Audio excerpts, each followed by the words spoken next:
E ele está aqui, gente, o Wendel Carvalho, super Querida, bem-vindo. obrigado o espaço, obrigado mesmo, viu? Olha, muito bom falar com você e poder beber um pouco aí de tantas coisas legais que você traz de fontes muito preciosas pra gente. Mas antes de qualquer coisa, todo mundo quer saber a história do Wendel Carvalho. Você já nasceu com esse dom da oratória? Como é que é isso? Não.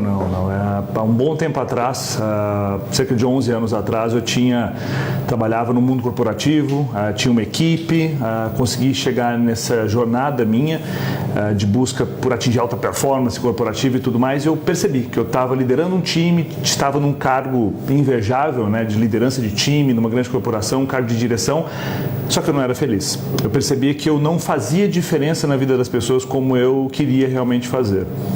E lá atrás eu tomei uma decisão, né? Quando eu estava no mundo corporativo e eu estava num sistema de burnout. O burnout a gente diz quando a pessoa está no limite físico, emocional. Então eu tinha um nível de sobrepeso, eu tinha um nível de estresse altíssimo, eu tinha problemas de estômago e eu estava no limite emocional. Eu precisava buscar formas de resolver aquilo. E essa busca começou por resolver problemas meus. E com isso eu fui conseguindo ajudar problemas de pessoas próximas e eu percebi que aquilo fazia muito sentido para mim, com estratégias auxiliar pessoas a resolverem desafios pessoais que elas tinham, desafios profissionais.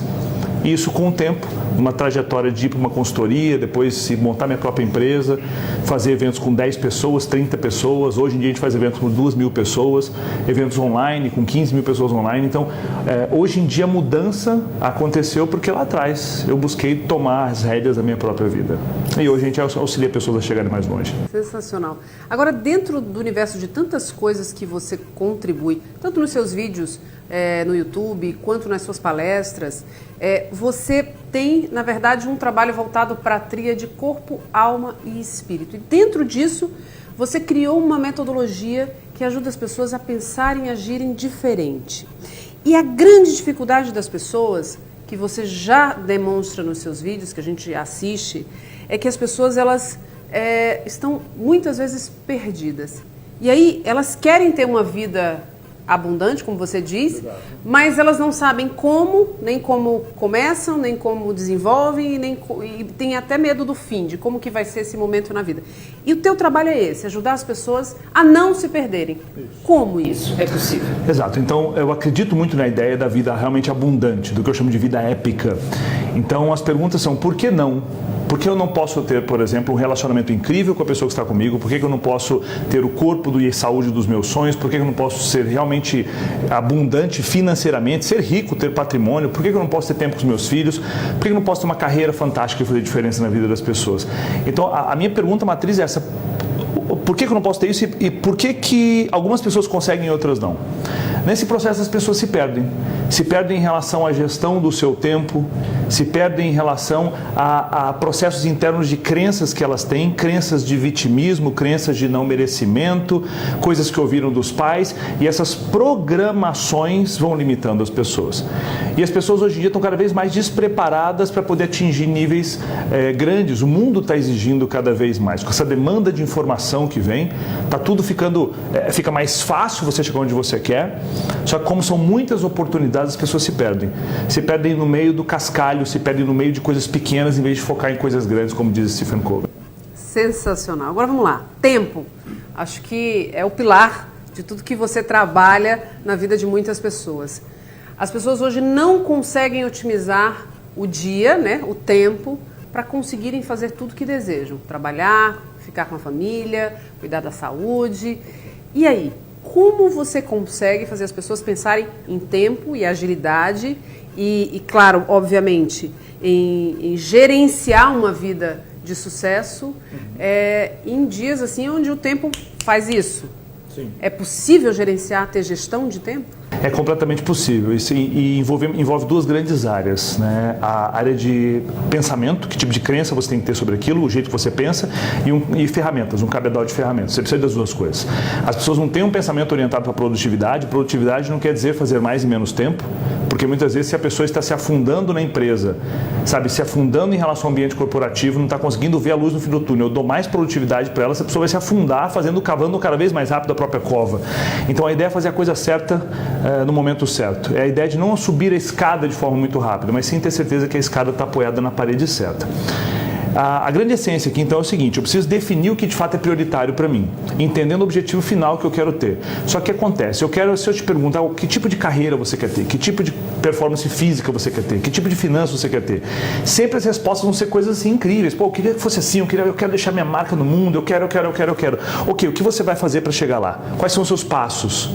A pessoa, ela define aquilo ali, só que durante algumas semanas ela consegue seguir aquilo, depois ela se perde. Então, com a falta de modelo mental e de ferramentas, a pessoa não consegue chegar onde ela precisa. E o jogo do sucesso não é uma corrida de 100 metros, é uma maratona, são 42 quilômetros. E essa pessoa precisa ter essa constância. Aí tem um desafio de pessoas que, hoje em dia, essas pessoas mais novas, geração Y, geração millennium, enfim, e essas pessoas querem tudo para ontem, sabe? E se o lugar realmente vale a pena, não tem atalho. Se o lugar realmente vale a pena, não tem atalho. Muitas vezes eu estou na academia, eu chego perto de um cara que está aí, minha namorada, o cara maior que eu falo, pô, você treina há quanto tempo? Aí o cara me fala, eu treino há 18 anos. Aí eu calo a boca e eu vou treinar, entende? Eu vejo uma pessoa que tem um patrimônio muito grande, mas quanto tempo você começou a mexer com isso? Eu treino, eu faço isso, eu busco isso há 20 anos. Eu leio sobre isso há 2 décadas. Então eu preciso entender que eu posso acelerar o meu processo de aprendizagem, mas não tem atalho. Não tem atalho. As pessoas precisam se empenhar em relação de organizar o seu tempo e definir o que é mais importante e focar naquilo. Olha só, e tem metodologia para isso, né? Tem método para isso, porque o que a gente precisa entender? Se eu defino o que é mais importante para mim, isso tem a ver com os meus valores e a minha missão de vida. Muitas pessoas deprimem hoje, segundo a Organização Mundial da Saúde, em média 25% das pessoas estão no estado depressivo ou estarão algum dia. 25%, Organização Mundial da Saúde. E por que essas pessoas chegam nesse padrão de depressão, de falta de propósito? Elas não sabem qual é o significado da vida delas. Se eu não sei o significado, não sei a importância da minha vida, eu desperdiço a minha vida com coisas sem sentido. E de repente eu começo a seguir a manada. Eu começo a achar que a minha vida são as festinhas de final de semana, é o shopping com os meus amigos e é só isso. E a vida pode ser muito mais do que isso. Muito mais do que isso. Só que a pessoa precisa definir o que ela realmente quer para ela. E aí buscar massivamente através de dizer não para outras atividades e focar massivamente no que vai dar mais resultado para ela. Sensacional. Mas já que você falou em dizer não, dá uma palhinha pra gente sobre... Existe uma dificuldade das pessoas dizerem não.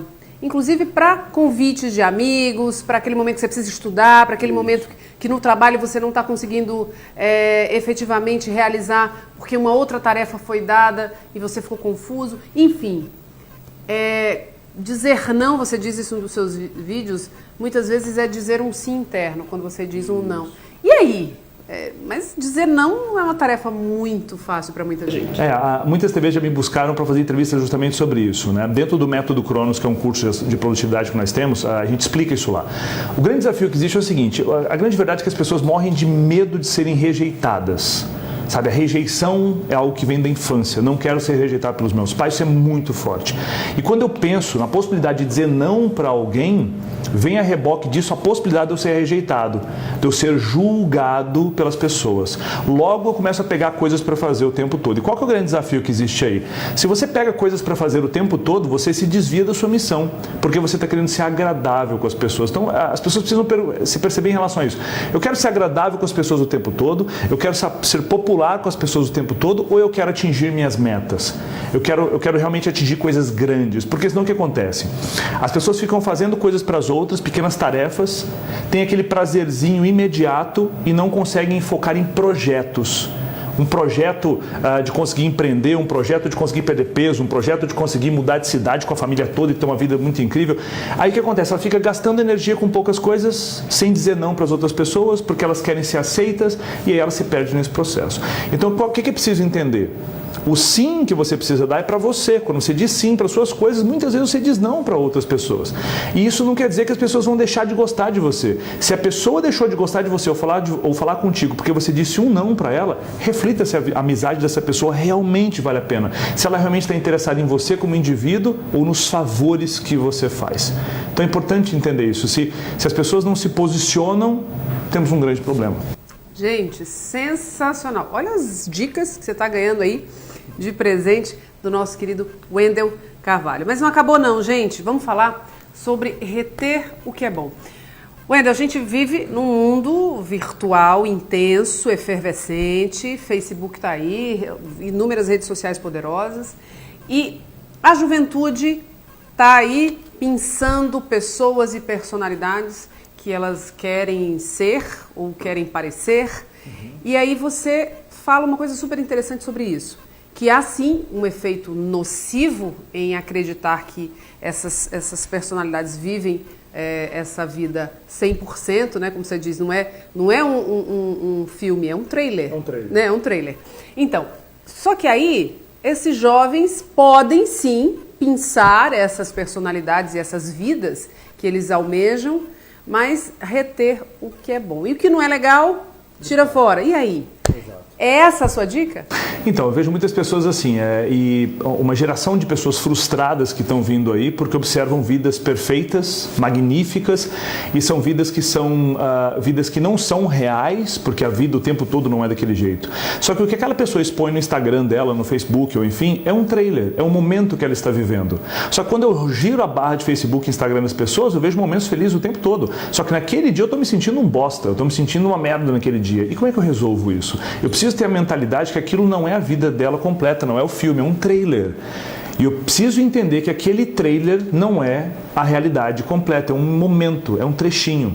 Então, quando eu pego, por exemplo, uma blogueira de fitness, eu preciso entender que muitas vezes ela está lá num resort, ela está lá vivendo aquela vida e aquilo ali não é real.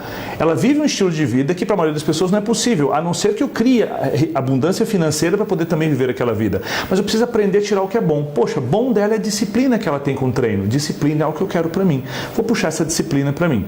Agora, entender que você não precisa o tempo todo, querer aquele estilo de vida no momento que você está vivendo. Aquela blogueira tem 40 e poucos anos, viveu aquela janela de tempo todo, tem um network incrível e você tem 18 anos. Sabe, é muito pouco provável que naquela janela de tempo idêntica você consiga ter o mesmo estilo de vida. Mas se você desenvolver um arcabouço de competências, você vai chegar naquele patamar. Mas então tire dessas pessoas o que você acha que é melhor e descarta o resto. Legal, hein? Hein, juventude? Sensacional. Gente, não posso perder. Vamos falar de condição cognitiva para ser próspero. Ou, para quem quer ouvir a palavra-chave, para ser rico, milionário. Então, o Wendel acredita sim que todos os seres humanos, todo ser vivente que pensa, que raciocina, pode ser muito bem sucedido financeiramente. Fala disso pra gente. Então, eu acredito que a prosperidade financeira é algo divino, é algo incrível. E o que acontece é que quando você tem dinheiro, isso potencializa o que você já é. Então, se você é uma pessoa que já faz o bem tendo pouco, mais dinheiro você vai fazer mais bem para as pessoas. Se você é uma pessoa que tem mau caráter, com mais dinheiro você vai fazer mais mau caratice, enfim. Então o dinheiro só potencializa o que você é. Dinheiro é potência. Com dinheiro eu tenho potência. Com dinheiro eu consigo ter possibilidades. Dinheiro serve, na minha opinião, para você ter experiências. Quando você tem dinheiro, você consegue ter mais experiências do que pessoas que não têm dinheiro. Promove conforto. Então, ter dinheiro é fantástico. Só que hoje em dia eu converso com alguém em 5 minutos, eu consigo saber se a pessoa vai ser próspera financeiramente ou não. Por quê? Por conta da herança dos pais? Não. Por conta do modelo de pensamento, o jeito que ela pensa sobre dinheiro. O que é dinheiro para a pessoa? Tem pessoas que acreditam que dinheiro é fonte de todo mal. A falta de dinheiro é fonte de mal. E falta de dinheiro a gente não resolve com dinheiro. Pega uma pessoa quebrada, dá R$1.000 para ela, dá R$10.000 para ela. Entende? Não resolve. 6 meses, 1 ano depois ela está ruim de novo. Dinheiro não é o problema, tanto que se a gente pegar toda a fortuna do mundo, todo o dinheiro do mundo, dividir em partes iguais, fica 30 mil para você, 30 mil para mim, 30 mil para cada pessoa. Depois de 1 ano, tem pessoas pobres e pessoas ricas, porque o dinheiro voltou para a mão das pessoas que pensam diferente. Então o que precisa mudar é a forma de pensar. O que precisa mudar é a forma de pensar. Se eu tenho um trabalho que eu troco o meu tempo por dinheiro, por exemplo, um trabalho com carteira assinada e tudo, é muito pouco provável que eu fique rico. É muito pouco provável. Eu preciso empreender. Eu preciso ter o próprio negócio e tudo mais. Wendel, mas você está falando que todo mundo tem que abandonar a carteira assinada e virar... Não, as pessoas não vão fazer isso. Muitas pessoas não têm coragem, muitas pessoas preferem a zona de conforto. Só que zona de conforto e riqueza não andam de mãos dadas. Se eu quero de fato ser uma pessoa próspera e rica, eu tenho que tomar decisões que vão me jogar para uma zona de esforço, de desconforto, para poder chegar lá. Mas todo mundo pode. Outro dia eu estava no Rio de Janeiro com a minha namorada, a gente estava na praia e passou um cara vendendo milho. Negócio que eu adoro, não sei se você gosta de milho, mas eu sou apaixonado, né? Aí chegou comendo milho e vendo o quanto ele estava ralando o dia inteiro vendendo, suado, aquela coisa queimada de sol e tudo, e um senhor já de 50 anos. Naquela condição nunca vai ficar rico. Agora, se ele tivesse o pensamento empreendedor de colocar, por exemplo, vários meninos em vários pontos de praia do Rio de Janeiro vendendo milho, ele não conseguiria, de repente, num dia vender 200 milhos, mas sim 2.000 milhos. E depois nas praias do Rio de Janeiro, 7 mil milhos, 20 mil milhos, 100 mil milhos no mesmo dia, com pessoas trabalhando, fazendo riqueza, ajudando as pessoas. Então esse modelo de pensamento tem que mudar. Esse modelo de pensamento, se você tem uma loja só, por que você não tem 3, 4, 5? Se você, sabe, então, eu não sei, Wendel, como ter isso. Então você precisa aprender. O que as pessoas não conseguem fazer porque elas não sabem como fazer. Se soubesse, já fariam. Então a questão é por conhecimento. As pessoas têm que buscar conhecimento. Sabe, eu não tenho buscar isso, entender assim, o que te limita em relação a buscar conhecimento? O que rouba o seu tempo? E procurar bloquear isso. Porque as pessoas podem sim ser prósperas, elas podem ter muito dinheiro, não tem nada de errado com isso. Sabe? Então assim, eu quero instigar as pessoas a começarem a pensar nisso depois dessa entrevista. Sensacional, gente, é sensacional a palavra-chave aqui deste programa, viu? Então. Sensacional. O Wendel Carvalho no Amazonense, olha, a gente teria que falar muito mais, né? Se a gente tivesse tempo, a gente poderia falar muito mais. A gente não tem mais tempo, é uma pena. Mas olha, foi um prazer sensacional, inenarrável estar com você aqui, poder compartilhar com as pessoas que assistem o programa coisas tão positivas, tão verdadeiras, e as verdades que a gente crê são absolutas. Então, se a gente coloca em prática, é possível ter uma vida melhor. Eu queria que você desse só um recado final. Você é cristão como eu e nem um pouco religioso, então é importante a gente falar um pouquinho também de fé. E você é um homem de fé. Então, vamos lá. Aproveita essa câmera que está bem fechada em você, Wendel. Dá esse recado para quem está assistindo a gente sobre esse poder de acreditar. E você falou coisas legais também sobre gratidão, né? Okay. Acreditar e ser grato. Ok. Eu gosto, independente da sua orientação espiritual, né, a fé é a capacidade de acreditar em algo que não existe ainda. E pode ser que você esteja vivendo um inferno na sua vida hoje. Um inferno em relação ao relacionamento que você tem, a sua empresa, um inferno em relação às suas finanças. Eu não sei, mas as pessoas têm muitos problemas. As únicas pessoas que não têm problemas estão no cemitério. Se você está vivo, você tem desafios, tem problemas. Eu preciso que você tenha fé em ver uma condição melhor, mesmo que agora pode parecer impossível para você. E entenda que cada desafio que você tem é um presente de Deus para você. Porque o que acontece? Se você tem esse desafio e vê ele como um problema ainda, é porque esse desafio é maior do que você. O dia que você se tornar uma pessoa grande, esse problema nem vai mais estar no seu radar, porque você ficou grande, você realmente evoluiu. Então seja grato a todos os problemas e desafios que vêm para você, porque isso é um exercício para que você possa evoluir, tá bom? Sensacional. Wendel Carvalho no Amazonense, um super prazer, e a gente recebeu ele em Rio Branco.